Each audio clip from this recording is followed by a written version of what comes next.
Tewoflos matter, or Theophilios, Abune Theophilos matter. He was the second patriarch of the Ethiopian Orthodox Tewahedo Church after the Autocephalus, after Abune Basilios. So we have Abune Theophilios or Tewoflos Bamarinya, or Beguz, as a Qidus sim, Tewoflos, but that comes from like the Copto-Greek Theophilios, or like God's love, in a sense, the love of God, God's love.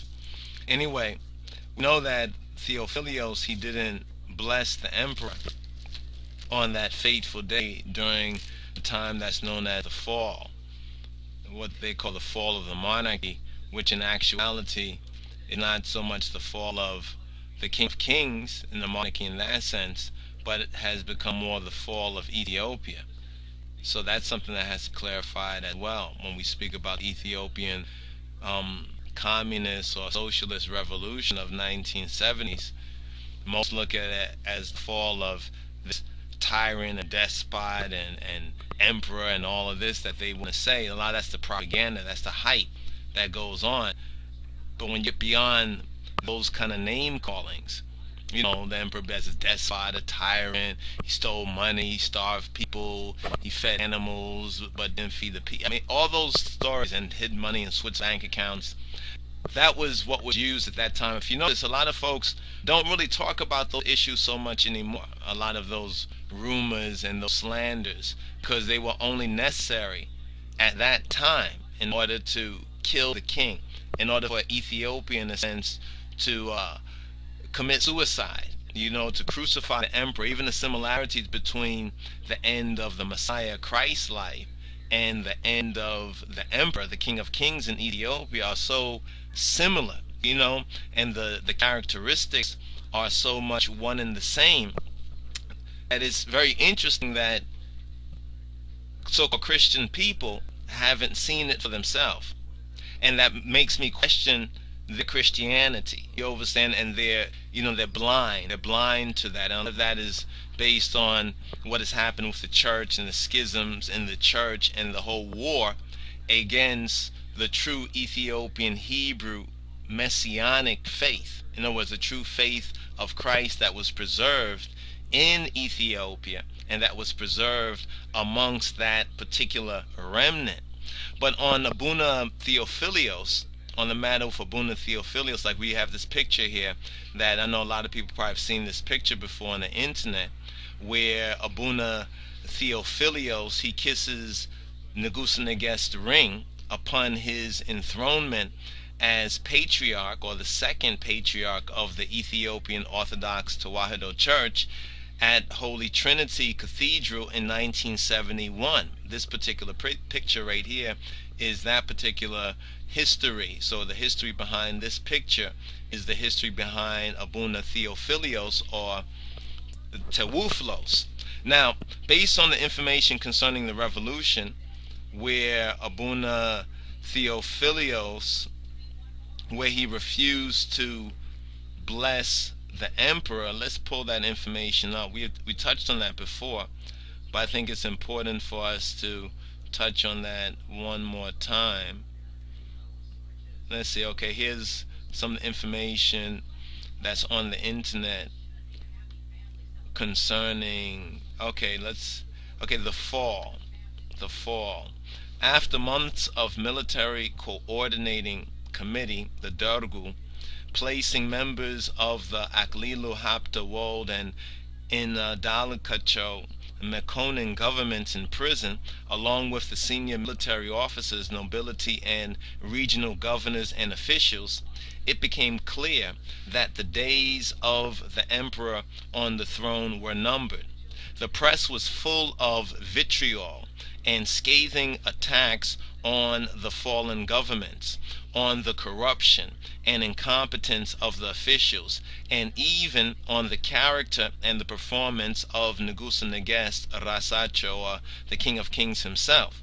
The attacks on the emperor range from critics that stated his reign had been too long, that he should have abdicated in favor of his son or one of his grandsons long ago, that he was too old and too senile to hold state responsibility, to outright attacks on his character, labeling him a thief and a despot. The daily attacks eroded the emperor's once vast popularity and laid the groundwork for the inevitable.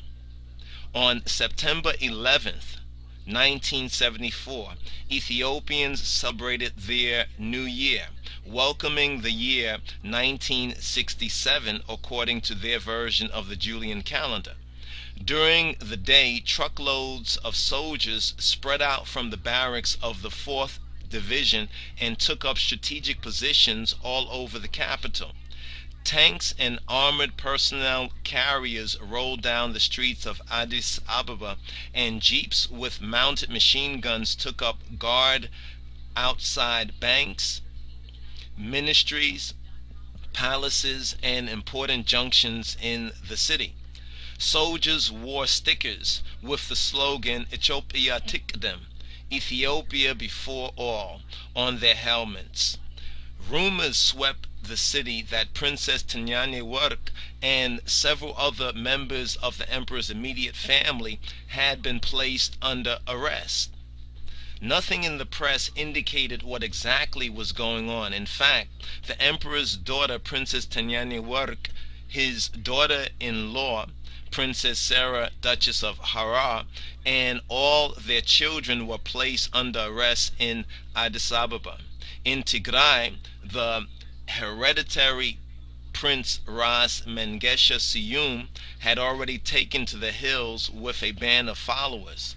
But at Mekele's castle, his wife, Princess Ida Desta, daughter of Princess Tenyanewerk, along with her daughter and the children of her sister, Princess Seble, were arrested and put on a plane back to Addis Ababa.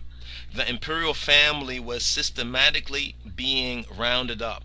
Rumors swept the city, but nothing official was announced. Late in the day, as was traditional, the patriarch of the Ethiopian Orthodox Church, Abune Theophilos, gave his yearly New Year's address on national television and radio. In his speech, the patriarch likened Ethiopia to a ship in stormy seas, charting a new path into the future. At the end of the speech, for the first time ever, he failed to bless the Emperor Negus Kadamawi Haile Selassie and the imperial family, and instead wished success to the mission of the coordinating committee. For the emperor's loyalists, it was a jarring and shocking development. In 1960, Abune Theophilos had condemned any attempt to dethrone the man anointed by the church, and stood firm against the imperial guard coup attempt. That his successor should make a statement that seemed to abandon the emperor to his fate was a shock.